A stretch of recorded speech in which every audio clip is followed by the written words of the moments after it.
Hello. There's a department store in the UK called John Lewis, which is famed for good quality, middle of the road stuff. It's much patronised by the respectable middle classes, and I suppose I'd be one of their target demographic. In Australia, you might know it as the department store Myer, Myer. I don't know whether it's actually the whole of John Lewis or just in collaboration with, but there's that connection. There isn't one in the States, so that's why I'm telling you about it. Some genius in their advertising department came up with an idea. Oh, listen, I've got this brilliant idea, one of them must have said. And I don't know why, but whoever it was in John Lewis fell for it. It is a thoroughly disagreeable piece of work and completely unlikely to send anyone to access their services. Now, I'll start running it now and you'll see what I'm talking about. I absolutely don't understand how anybody in John Lewis thought that the sort of horror show, which I am playing behind me, I hope, would appeal to anyone of my target demographic. I actually did want to talk about it earlier. It's been going for a couple of weeks, but there's been so much nutcasery recently that this subject got pushed to the bottom of the pile, but I hadn't forgotten it. And then I realised that it's Halloween. And it struck me that saving this for October the 31st or thereabouts would be entirely appropriate. So happy Halloween, everybody. Anyway, any normal adult seeing what's being played out here would wonder exactly what sort of message John Lewis is trying to convey. It isn't advertising what they have for sale, by the way. It's advertising home insurance. And we all know what home insurance is like. Do you think they'd pay out for damage caused by a child with an obvious psychiatric disorder? They didn't even... just a minute, before you say anything. No, I'm not talking about the way he's dressed up as very badly as a female. And I think that's what they thought would protect them. No, I'm talking about his destructiveness, his cheek, his ingratitude. I mean, just about everything that's wrong with him. Look, it's dishonest.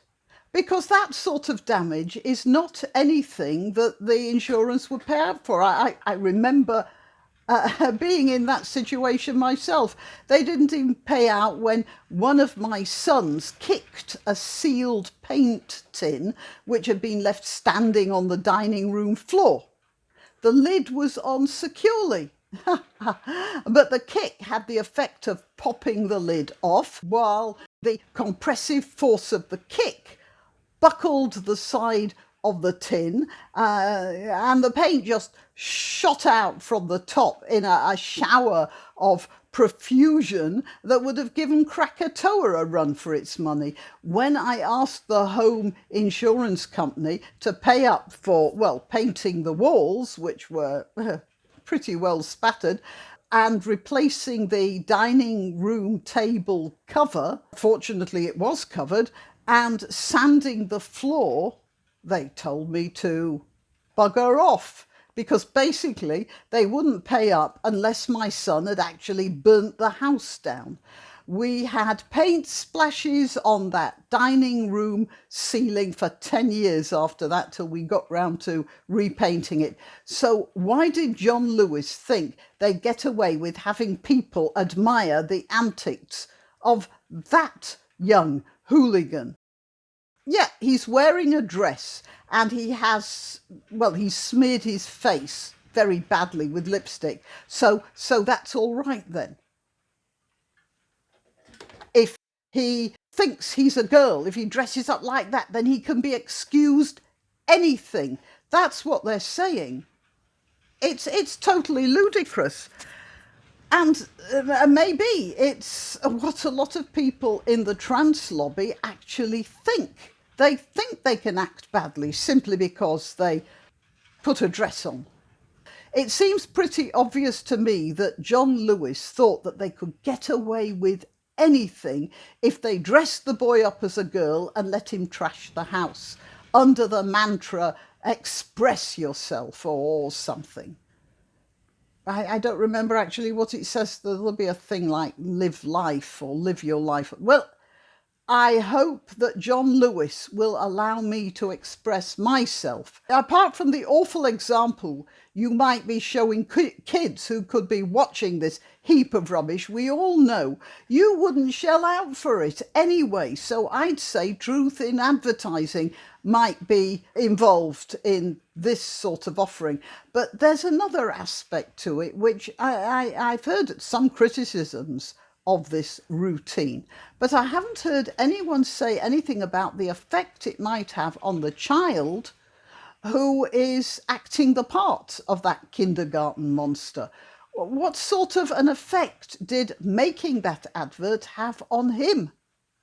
Nobody's talking about that, are they? I realise I'm not a psychologist, so I'm prepared to concede I'm wrong if somebody qualified tells me I'm wrong, but I honestly don't think that making that video can have been very good for the kid. It certainly wasn't good for anyone watching, anyone of any age or of any sex either. Why not treat yourself or a favoured relative or friend to these magnificent examples of merch? The mugs and t-shirts come in the Graniopteryx design or Granbo with a firearm or the more deadly knitting needles. Go to www.graniopteryx.com and whatever platform you're watching this on, please click like, subscribe and share.